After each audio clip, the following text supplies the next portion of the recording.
Baik lagi di podcast ID Clearcast sama saya Dwina. Kalau di episode sebelumnya kita udah bahas mengenai seni-seni dalam analisis dan evaluasi seperti apa. Sekarang kita akan turun lebih dalam lagi tentang gimana sih mengeksekusi semua di kondisi market yang seperti sekarang ini. Mungkin ada tools-tools yang kalian belum tahu, ada produk-produk yang kalian belum tahu. Kita bakal kupas tuntas di sini bareng narasumber kita. Without further ado, let's make it clear with ID Clear.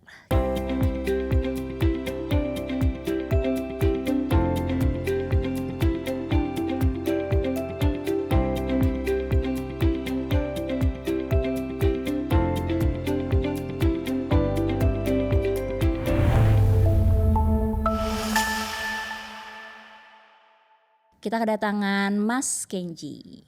Halo teman-teman, saya Kenji Putra Cahaya sebagai Head Business Development dari PT FAC Sekuritas Indonesia. Oke, FAC Sekuritas ini salah satu dari member dari ID Clear. Betul, kita juga anggota clearingnya juga dari ID Clear dan member dari ID Clear juga begitu. Oke, udah berapa lama Mas menghandle sebagai business development? Sebagai business development sudah jalan tahun ke-7.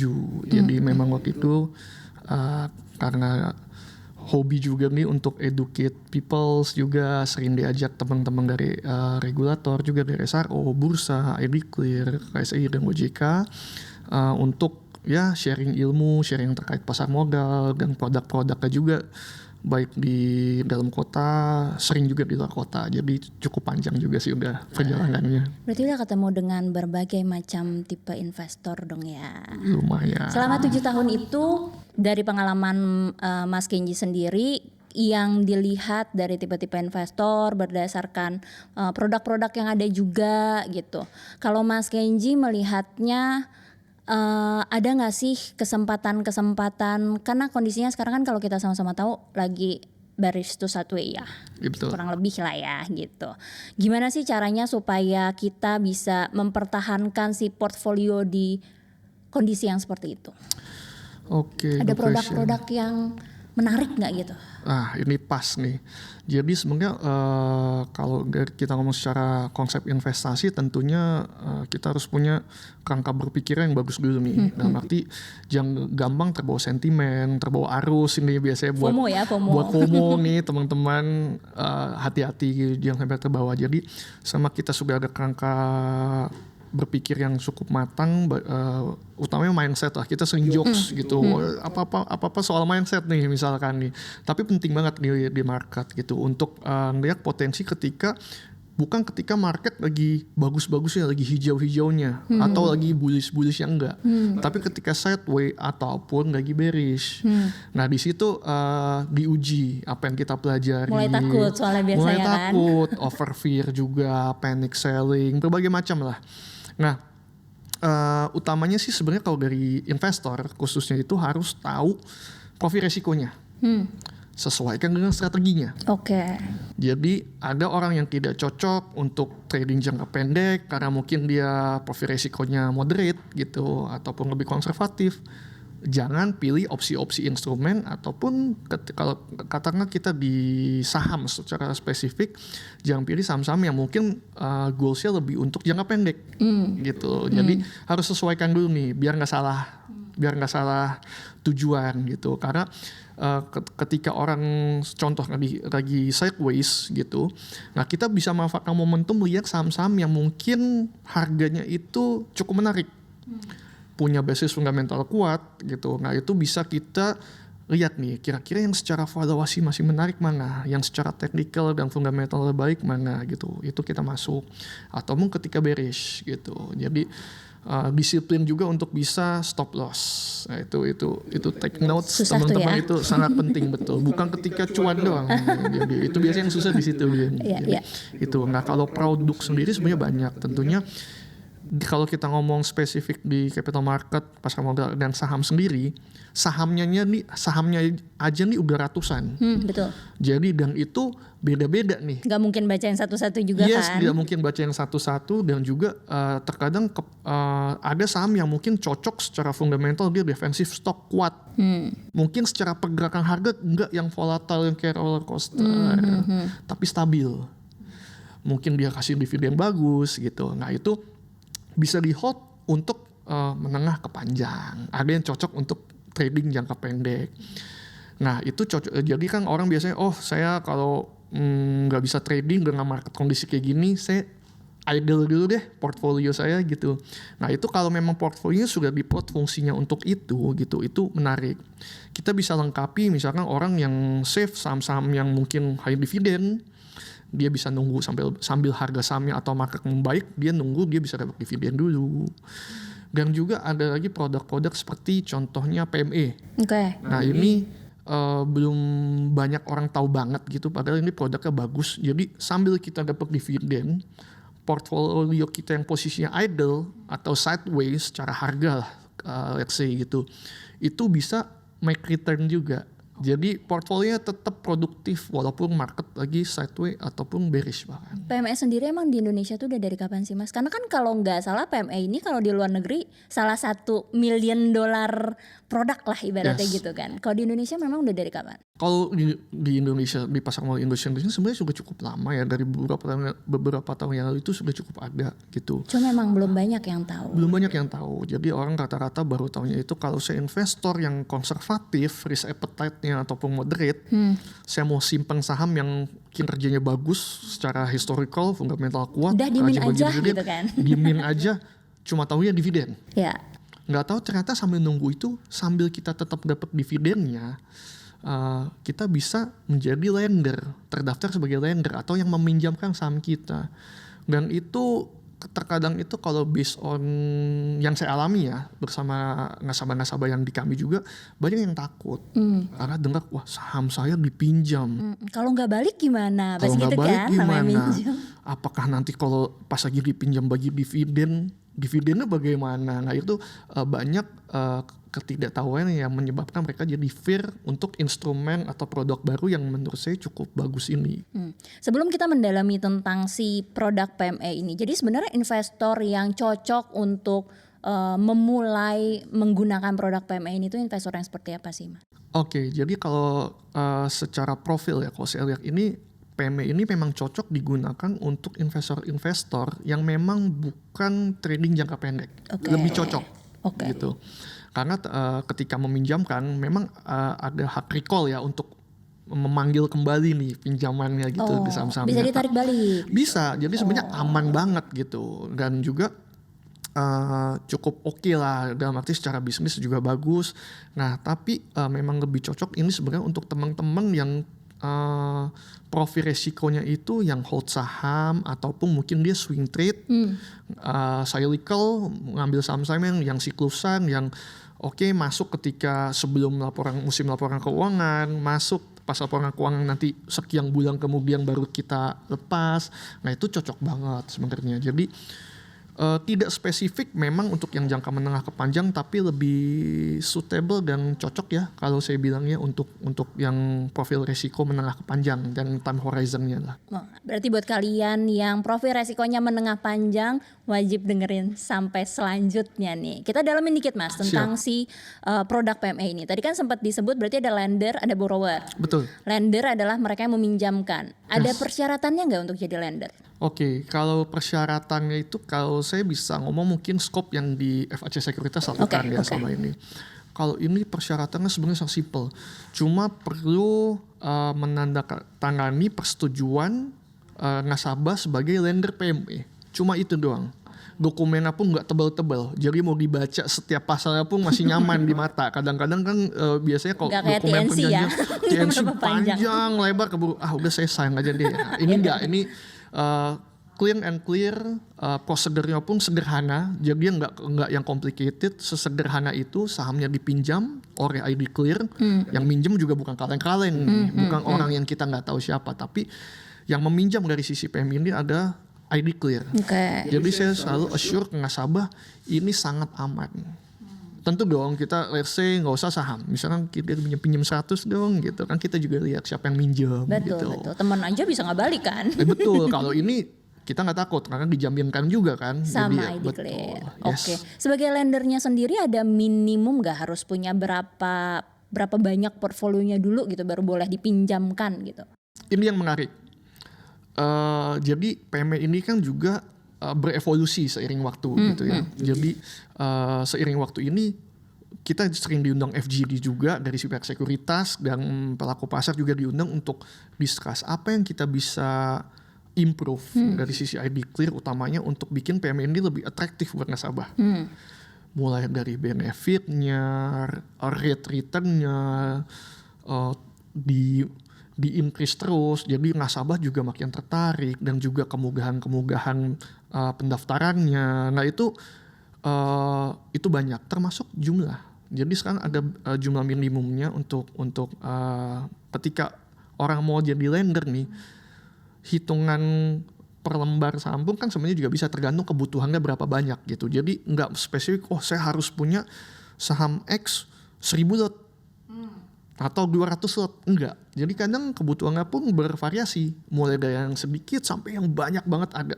Berarti persentase mainnya. Misalnya kalau aku punya 100, aku cuma boleh minjemin berapa persennya gitu dari yang aku punya. Enggak, jadi justru lebih fleksibel dari itu, Gun. Oh, gimana jadi itu? lebih enak dari itu. Jadi tergantung kebutuhannya. Nanti dari ID Clear biasanya info nih. Kita ada kebutuhan nih saham A. Oke. Kita butuhnya yang kali ini cuma dikit, cuma misalkan 20 lot.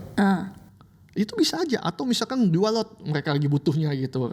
Si borrowernya ya dari sisi sana gitu loh. Yang request ke ID Clear gitu, minta tolong carikan saham A dan jumlah sekian. Jadi itu sangat bervariasi, dan menurut saya entry levelnya untuk siapapun bisa masuk. Kecil berarti barrier to entry-nya Kecil, ya? barrier-nya sangat-sangat minim, jadi siapapun bisa masuk dengan benefit yang gak kalah bagus dengan yang punya quantity saham banyak. Biasanya kita sosialisasikan juga soal produk PME ini di luar, biasanya sekaligus sekolah pasar modal nih. Itu yang baik itu yang entry level, ataupun contoh yang kayak sekolah pasar modal level 2. Atau yang mau naik level, betul banget. Nah ini kita selalu selipkan, karena buat kita ini produk yang bener-bener tidak ada produk yang tidak ada risk tentunya. Jadi ini low risk, tapi benefitnya buat saya bagus, dan ini bisa dimanfaatkan oleh investor-investor yang ketika market dalam kondisi tadi yang gue ngomong di awal, kalau lagi stagnan gimana nih, mau trading gak kemana-mana, apalagi lagi bearish, mau masuk takut. Nah ini produk ini bisa dimanfaatkan dengan tanpa menambah saham apapun. Jadi dengan portfolio yang sudah ada, kita bisa, saya bersedia jadi lender nih, dan itu nanti akan dikonfirmasi setiap mau dipinjam, jadi aman banget. Pasti tahu. Dan masalahnya kalau nggak salah sekuritasnya juga harus registered kan? Betul. Gak semua sekuritas punya produk PME, harus register dulu. Registernya di ID Clear. Betul. Kalau FAC sendiri udah berapa lama registered di ID Clear? Kayaknya sebelum saya masuk FAC udah enggak lah, tapi dari beberapa tahun yang lalu udah cukup lama gitu. Semenjak PME ini diadakan, kita salah satu yang melihat peluang PME ini sebenarnya bagus. Jadi benefitnya banyak. Jadi sehingga kita langsung waktu itu nggak panjang lebar lagi, kita coba approach untuk penjajakan kerjasama, gayung bersambut.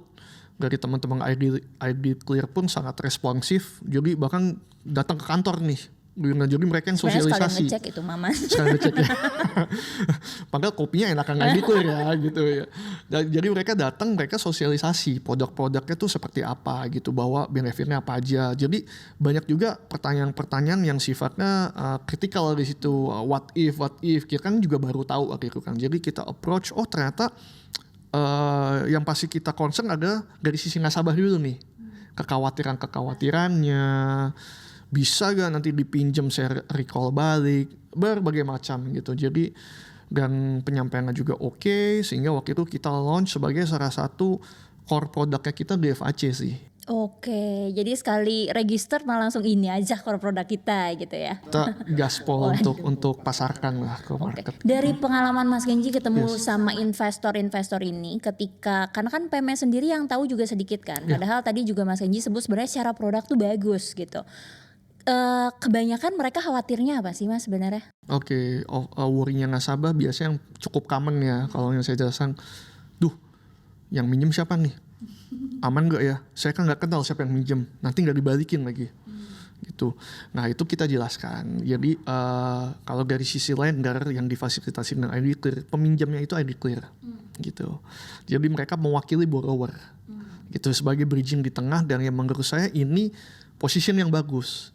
Jadi kalau nasabahnya langsung mungkin orang kan percaya nggak percaya, nggak pernah berhubungan, nggak tahu profilnya gitu, dan what ifnya banyak. Itu yang pertama ditanyakan. Ketika sahamnya dipinjam, kalau bagi dividen di mana, kita jelaskan. Jadi peminjaman saham ini tidak menghilangkan haknya, gitu. Memang posisinya berpindah, tapi hak-hak dividen, corporate action itu tetap mengikat. Nah, jadi kan enak, sahamnya dipinjam, dividennya tetap dapat, nggak masalah ketika di masa peminjaman. Nah, juga apakah saya bisa recall balik? Nah, itu kalau soal recall juga kita selalu himbau ke nasabah. Jadi kalau nasabah yang profilnya kalau kita lihat ini sebenarnya trader nih, kita sarankan memang kurang cocok. Kenapa? Karena tentu borrower juga ada kebutuhan gitu kan. Jadi memang bisa, tapi nanti juga nggak maksimal, returnnya jadi nggak maksimal gitu bagi si lender. Jadi kita selalu himbau sih di situ. Biasanya yang common itu sih. Oke. Kalau tadi kita ngomongin kan kayaknya baik-baik semua nih. Yes. Ketika produk tidak mungkin dong ada baik semua. Betul. PME sendiri risknya apa sih Mas berarti? Oke, risk yang pertama itu ketika proses recall. Jadi recall ini kan takes time. Oke. Karena kita kan semua registered, makanya aman. Di balik proses administrasi yang super aman tentu Background pasti check lah ya. cek segala macam, dan juga proseduralnya harus jadi nggak bisa main balikin aja. Ada proseduralnya, itu takes time. Nah, kadang mungkin ketika itu sahamnya sudah terbang nih karena ada rumors atau isu tertentu udah terbang, itu mungkin nggak kekejar di situ. Itu jadi salah satu resiko, sebenarnya sih resiko pasar ya gitu. Jadi ini juga harus dipahami nasabah gitu. Jadi buat teman-teman harus watch out juga dari sisi itunya. Dan juga kalau dari segi pengembalian gak usah takut kalau sampai memang borrower gagal mengembalikan, itu kan ada metode penyelesaian namanya ACS atau alternate cash settlement gitu. Itu juga benefitnya bagus banget buat lender gitu. Jadi sebenarnya lender minim risk, bukan tidak ada risk tapi minim. Jadi dan produknya pun tidak ngejelimet, tidak overcomplicated gitu. Jadi cukup gampang. Saham dipinjam, dapat return peminjaman sekian selama berapa hari, dihitung dari harga peminjaman. Jadi nggak yang pakai rumusnya harus ngejelimet gitu, enggak sih Bin. Jadi cukup simple sih. Risknya ada tapi minim. Oke, karena tadi ngomongin kondisi pasarnya kan juga namanya market ya, bisa ditebak, kadang tidak bisa ditebak, naik turunnya juga tadi ada yang kayak roller coaster gitu. Harus ada pengaruh dari kondisi global juga seperti apa gitu. Sebagai investor yang cerdas, bagaimana cara memanfaatkan produk-produk yang ada di pasar modal? Oke, jadi kalau kita ngomong investor cerdas ini kita bukan ngomong cuma sekedar mengerti. Analisanya jago. Yes, gitu. betul. Biasa orang mindset, kalau investor jago berarti harus bisa baca chart, dan bisa baca laporan keuangan, bisa rumus. Sebenarnya tidak salah, tapi nggak sepenuhnya benar. Jadi lebih ke disiplin sama mengerti profil risiko diri yang kayak saya bilang. Contoh ketika sudah produk investasinya, market lagi stagnan, sideway kita ngomong, atau bearish. Porto sudah ada, kita sudah akumulasi. Yang diakumulasi saham-saham yang mungkin proyeksinya menengah ke panjang, incar dividen, buat warisan, misalnya buat goals liburan 3 tahun atau 2 tahun mendatang gitu. Nah, ketika turun kita juga harus komit terhadap target investasi awal kita, time horizonnya, tujuannya apa, batas stop lossnya di mana gitu. Nah, jadi ketika sudah kita nunggu walaupun harganya volatile, kita nggak terlalu affected dari situ. Nggak ikut jantungan ya? Nggak, ada manusiawi, pasti ada deg-degannya, tapi benar nggak sampai jantungan banget, nggak yang kayak, karena banyak kalau saya belajar dan juga belajar dari investor-investor yang cukup veteran lah katakanlah di FAC itu, mereka itu saya kan juga sering discuss ketika ngopi atau makan siang, mereka kasih suggestion bahwa keputusannya yang biasa kita sering miss itu ketika emosional. People jadi reaktif soalnya. Reaktif, dan juga target kita udah set di awal, profit segini kita jual atau stop loss segini kita harus stop loss dulu, itu buyar semua. Nggak yakin soalnya jadinya. Jadi nggak yakin. Nah, di situ yang perlu, sehingga ketika kita nanti udah masuk ke produk, contohnya kayak PME dah, katakan yang paling simpelnya juga PME, itu sebenarnya udah nggak over worry lagi. Jadi investor udah tahu risk appetite-nya juga jelas, return rate-nya juga mereka paham, jadi overall cukup clear lah buat mereka walaupun kondisi marketnya lagi nggak begitu oke. Dari investor-investor yang pernah crossing sama Mas Kenji sendiri, pernah nggak ada cerita investor yang skillnya bagus banget tapi malah jadi loss gara-gara disiplinnya kurang, atau kebalikan karena dia disiplin banget sebenarnya skillnya biasa aja nih tapi dia malah jadi thriving gitu? Oke. Nah ini saya dikasih pesan moral itu sama nasabah kita yang sudah dari 2000-an awal sudah jadi nasabah kita sampai sekarang gitu. Dia selalu bilang nih kalau marketku ibaratnya kayak lomba lari maraton gitu. Ini bukan sprint race tapi maraton. Jadi bukan dari one big decision tapi dari keputusan kecil yang konsisten. Aduh. Dia selalu ngomongnya kayak gitu, saya diajarin. Makanya saya itu teringat jelas tuh di kepala saya. Dia bilang justru dia belajar bukan ketika gagal doang. Jadi kadang kan orang review atau postmortemnya ketika dia, aduh kok saya masuk sini bukan ngecuan atau malah boncos, atau cuannya tapi kok nggak sesuai ekspektasi awal ya, analisa awal ya. Tapi dia juga review yang berhasil. Oh apakah memang marketnya dukung gitu, itu dia review dari situ. Jadi buat saya itu jadi salah satu kunci sih untuk bisa baca market dan it works lah. Jadi disiplin dari keputusan kecil yang konsisten itu yang dibutuhkan di market proses perjalanan. Salah satunya berarti kalau Sobat ID Clear mau belajar caranya konsisten dari hal-hal kecil, bisa coba belajar di sini berarti kurang lebih ya berarti. Mas, kalau misalnya ada nggak sih kayak personal habit yang bisa dibangun khususnya ketika kita lagi di market pasar gitu ya, personal habitnya untuk maintain si disiplinnya ini, apakah misalnya sebenarnya kan sempat ada tuh sahamnya yang nabung setiap hari gitu, belinya tiap hari gitu dicicil, ada nggak sih habit-habit kayak gitu yang sebenarnya bisa dibangun? Tentu untuk orang-orang yang baru into the market itu pasti habit bagus. Itu kan dulu ada program nabung saham juga sebenarnya begitu, sempat ada di Galakan lah tagline itu menurut saya juga bagus. Biasa ada investor yang kawakan sudah mulai nih bahasanya lebih teknis sedikit, DCA atau dollar cost averaging misalkan, dia timbun terus gitu saham-saham tertentu yang kinerjanya bagus, punya fundamental bagus, track record dividennya juga bagus, misalkan dia udah pilah-pilah menurut strategi dan profil resikonya. Itu biasa sih dilakukan. Nah yang pasti Dina itu saya kutip sedikit, benar banget yang disebut bahwa harus belajar bangun habitnya. Ini bukan soal one moment heroism, satu hit all in, masuk sukses Cinderella story. Tapi kan orang Indonesia demennya instant gratification, Mas. Aku maunya yang cepat-cepat aja. Kalau bisa cepat ngapain lama-lama gitu. Nah ini bahaya teman-teman ya kalau yang terlalu instan, dan yang saya selalu bilang nih buat teman-teman di Duin, kalau yang too good to be true. It's too good to be true berarti. Nah ini lebih hati-hati, lebih wise, jangan terbawa emosional. Balik lagi kerangka berpikir yang matang gitu. Jadi itu sih harus bangun habitnya, jangan incer heroismnya, dan juga yang paling penting harus bisa reflect terhadap decision ketika masuk di produk atau instrumen ataupun saham tertentu. Itu kita harus berani reflect either itu sukses ataupun gagal. Jadi dua-duanya, jangan cuma ketika gagal, ketika sukses juga kenapa works gitu. Jangan cuma ketika cuan doang, pas gagal kayak lagi nggak hoki kali, nggak, kita akan coba review juga gitu.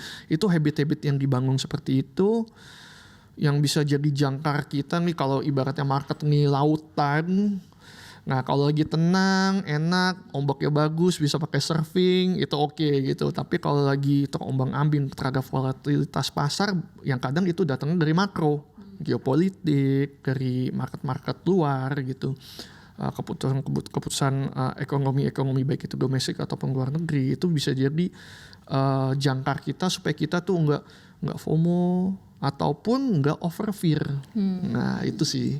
Itu paling susah tapi ya, soalnya kan kayak berperang sama mental sendiri ya. Betul. Apalagi namanya manusia, mungkin bisa aja ini orang memang segitu-gitunya gitu, ada duitnya di saham gitu. Jadi kan ketika sesuatu terjadi mau nggak mau tetap mempengaruhi mentalnya ya Mas. Betul. Nah ini yang kalau saya selalu tekankan ke teman-teman yang baru masuk ke market. Jadi perilaku ini sama pentingnya dengan pengetahuan. Jadi bukan cuma kita tahu technical, fundamental, tapi kita tahu diri kita, profil resikonya seperti apa, cari produk yang cocok. Jangan karena tetangga sebelah ikut instrumen ini kayaknya dapat segitu tuh kemarin mantep gitu nih, kan. gitu. Ganti motor, ganti mobil nih. Nah, jangan. Jadi kita tahu diri kita dan belajar, karena ini kayak bahasa sih Duina. Jadi kayak kalau semakin sering diucapkan semakin fasih. Jadi investor yang cerdas, kalau kita mention di awal itu, ini bukan investor yang cerdas cuma secara keilmuan, tapi memang ini proses belajarnya yang kadang beda-beda aja. Jadi nggak usah khawatir, baik yang itu baru mau masuk produk investasi di usia, katakanlah lanjut usia bahkan, itu nggak usah khawatir. Jadi tetap bisa. Jadi kalau Mas Kenji sendiri percaya ada yang namanya hoki nggak sih? Kalau namanya itu hoki aja tuh kemarin gitu, lagi nggak hoki nih kan, paling gitu kan paling banyak. Kalau kita ngomong luck pasti ada gitu. Jadi ada beberapa orang yang memang dia tetap menganalisa, tapi ketika memporsikan nih, katakanlah dia masuk ke 3 saham gitu. Oke, saya mau lebih teknis sedikit, saya yang jangka pendek saya mau agak lebih banyak portionnya nih gitu.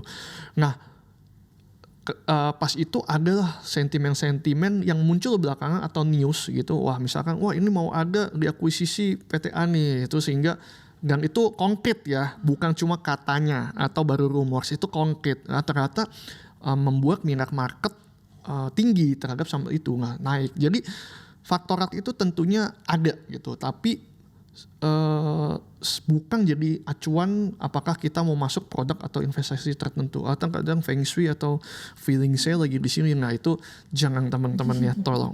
Atau kata temen kayaknya ini bakal naik, itu kan paling sering loh Mas. Apalagi yang merasa kayak aduh kayaknya ilmu aku belum sampai situ nih. Terus aku kebetulan temenan nih sama Mas Kenji. Kemarin Mas Kenji bilang kayaknya ini bakal naik nih. Itu kan paling sering ya, paling sering Betul, terjadi. itu common. Itu teman saya ada kata pamannya.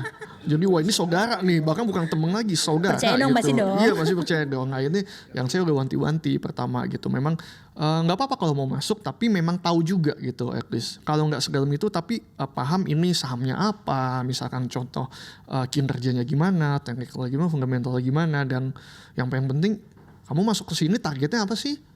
Apakah mau incar profit dalam jangka pendek dan cocok dengan kinerja sahamnya secara historical kita ngomong atau enggak gitu. Jadi itunya harus dicari tahu. Itu bahaya kalau FOMO itu, sekarang kan kita sebut FOMO lah gitu kan. Apalagi sekarang bukan dari teman.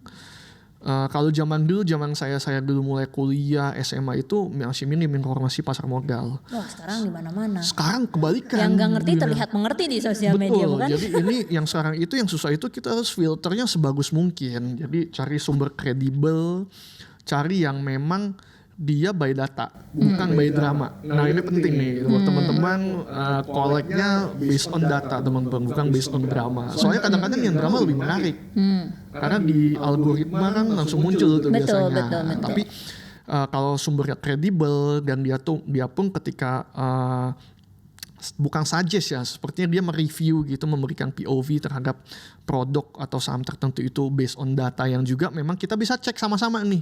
Jadi saya kadang gitu, saya juga masih belajar. Jadi kalau kata yang tadi nasabah senior saya, selamanya kita akan jadi murid di pasar gitu. Jadi kita walaupun sudah sekian tahun tetap harus ada belajar. Nih PME kan ada produk lagi, jadi kita tahu gitu. Jadi kita bisa take benefit dan learn gitu dari pengalaman orang, nggak harus dari pengalaman diri sendiri sih. Di mana aja berarti kita bisa nyari sumber-sumber kredibel biar nggak kemakan viral-viral yang di sosial media, Mas? Biasanya kalau sumber kredibel itu tentunya kita bisa ngomong sedikit subjektif ya. Kalau kita ngomong portal berita lah contoh, pasti kan ada beberapa brand portal berita yang oke, ini media nasional contohnya seperti itu. Nah itu mungkin bisa jadi salah satu faktor pertimbangan. Tapi kalau dari saya pribadi, dari manapun media yang sudah saya filter, saya tetap lihat data yang mereka provide ini saya bisa cari juga gak sih? Pasti kan kalau dari itu kan mereka harus provide dong, dapat dari mana data mereka sehingga mereka bisa state seperti itu, bisa memberikan POV seperti ini. Mereka sebut angka sekian persen, sekian ini, saya bisa lihat juga gak? Kalau informasi itu terbuka di market, nah itu buat saya jadi salah satu green flag-nya. Bisa saya centang dulu, ting gitu. Jadi ini jadi salah satu ciri-cirinya lah yang bisa saya consider gitu. Itu oke, so far credible nih gitu. Intinya adalah jangan percaya-percaya aja, tetap Jangan harus percaya-percaya aja. Dior kata anak zaman Ya, ya, sekarang. betul. Do your Yang- own yang- research do your lah. own research, betul. Karena yang paling mudah dijual pasti sentimennya adalah sentimen-sentimen yang positif dong. Kalau enggak ya negatif banget. Tapi namanya negatif banget kan biasanya tidak terlalu mempengaruhi personal untuk FOMO gitu kan. Betul. Ketika itu yang terlalu positif yang tadi Mas Kenji bilang too good to be true, jadi FOMO kan kayak aku juga mau gitu. Benar, betul. Hati-hati kalian, jangan langsung percaya aja yang namanya sosial media.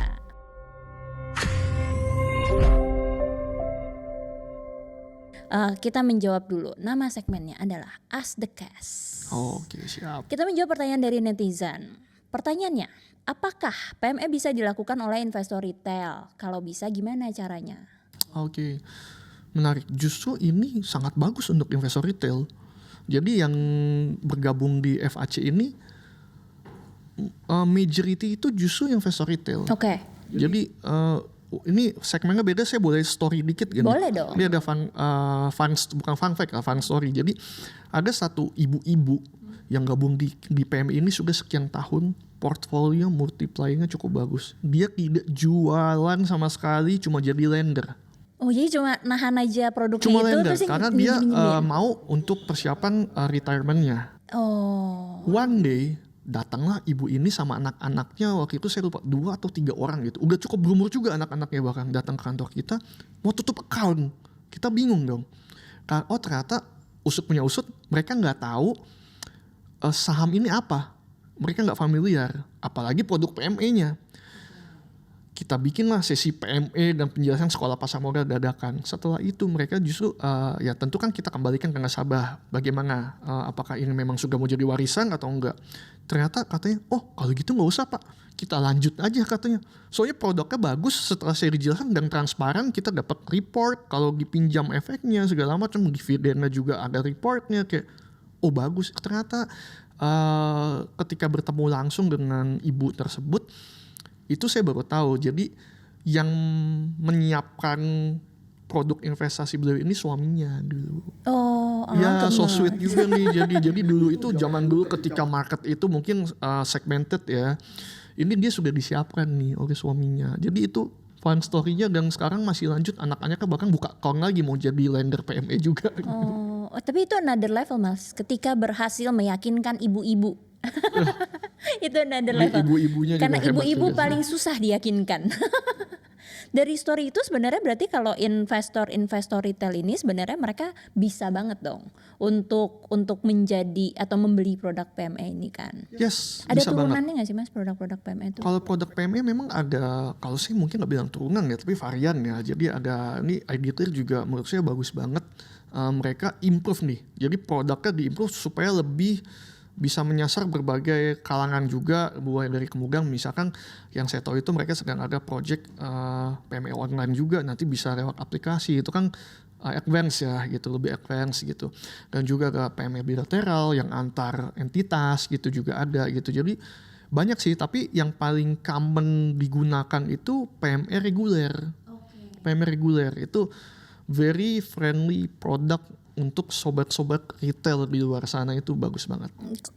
Konsepnya sendiri kalau PME reguler berarti kayak gimana? Kayak pinjam meminjam biasa aja. Pinjam meminjam biasa aja, nasabah yang sudah punya account di FAC atau di Sekuritas Lain, contohnya yang terdaftar sebagai anggota PME, itu mereka tinggal ngomong gitu ke sekuritas terkait, saya mau dong misalkan perjanjiannya untuk jadi lender PME nih, seperti apa, sudah.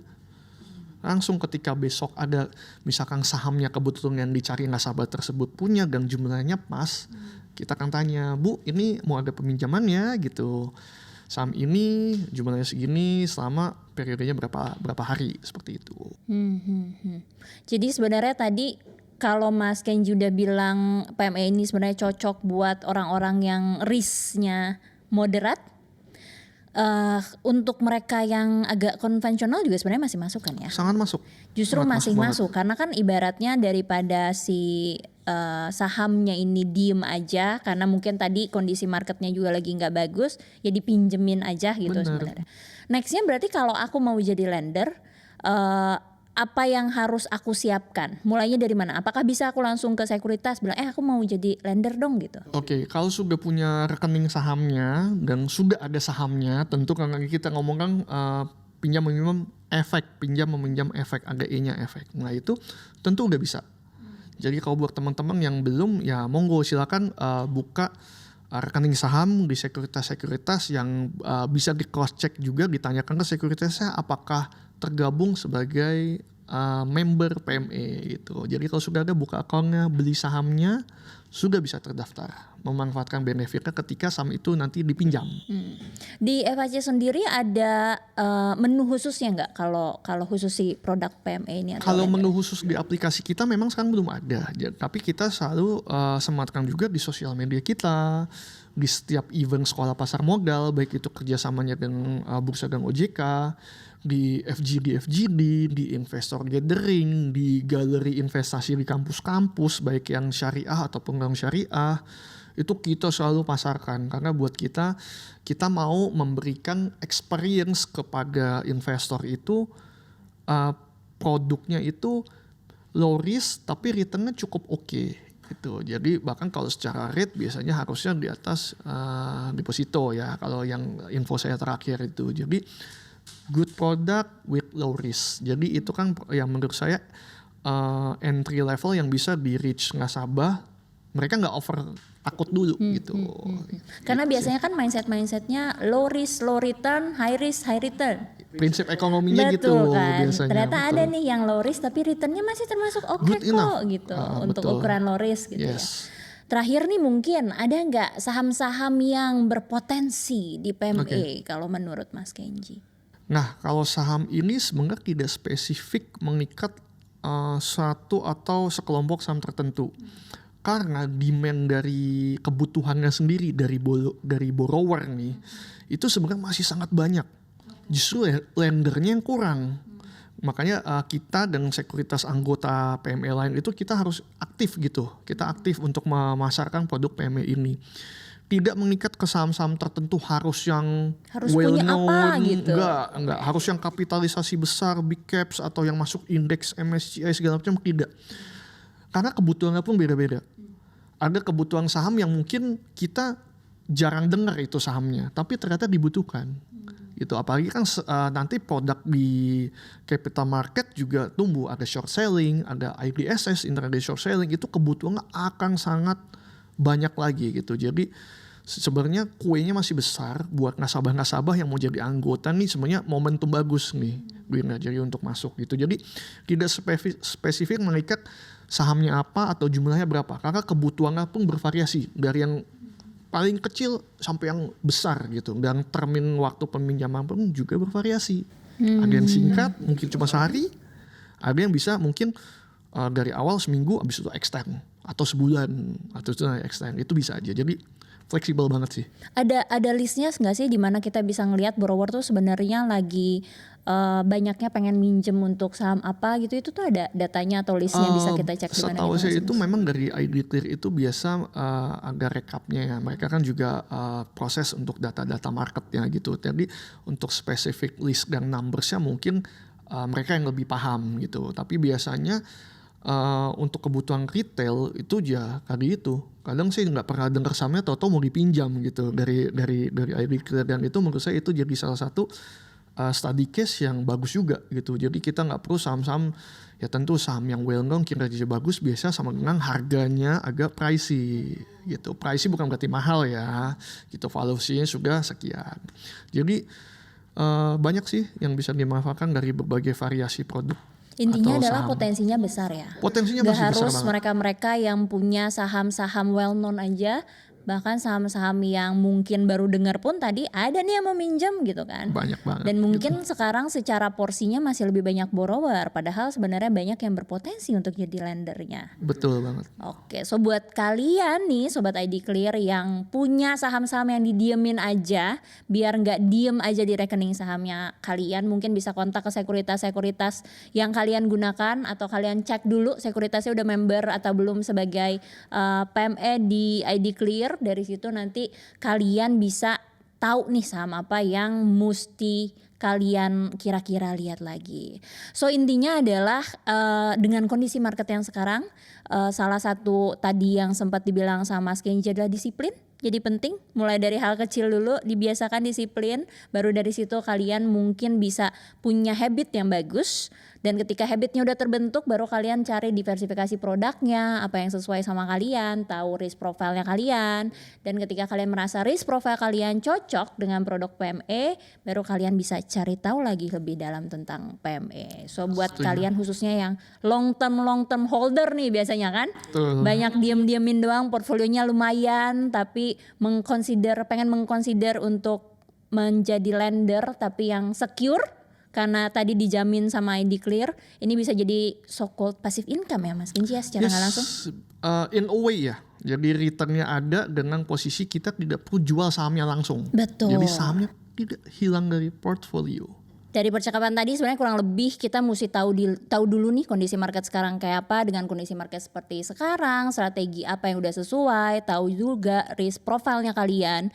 Dari risk profile itu juga kalian jadi bisa tahu produk-produknya apa sesuai apa enggak. Kalau misalnya kalian merasa risk profile kalian sesuai dengan produk PME, kalian mungkin bisa menghubungi sekuritas-sekuritas yang memang sudah menjadi member PME di ID Clear. Jangan lupa dicari tahu juga.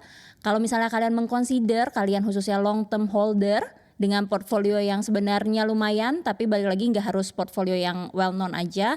Consider untuk menjadi lender, itu bisa jadi salah satu passive income. Jadi kalian tidak miss apapun, karena gimana pun juga market itu nggak peduli kalian lagi seneng atau sedih, dia akan tetap berjalan aja. Salah satu kuncinya adalah disiplin, itu yang akan menjadi competitive advantage-nya kalian. So sampai ketemu di episode selanjutnya. Stay tune di ID Clearcast, cause we make it clear with ID Clear.